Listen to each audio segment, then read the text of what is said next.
শুনতে পাচ্ছেন? কি নাম আপনার? আপনার ঘরে একটা যুবতী মাইয়া আছে না, যুবক ছেলেটারে নিয়ে আসতেছেন। তিন চার নাকি ভালো, একের বিপদ দেখলে অস্থির সব ভুলে যান। ছেলেটারে যে নিয়ে আইছে, ছেলেটা ভালো না মন্দ, গা মাসায় বিষয় কিছু জানি না। আমি কই কি ছেলেটারে হাসপাতালে পাঠিয়ে দেন। চুপ করো তো, দেখো তোমার বদল গেছে নাকি সুন্দর।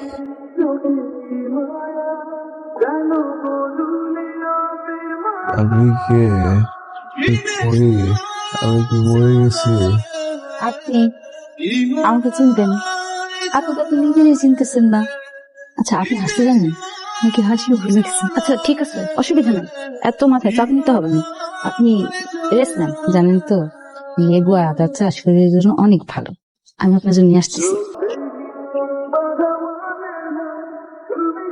আপনি আমার সাথে কথা বলেন না কেন? আমার সাথে কথা বলার জন্য কিন্তু ওনারা লাইন ধরে খাড়ায় থাকে, আমি পাত্তা দিই না। আপনি কখনো প্রেম করছেন? মনে পড়লে বলি।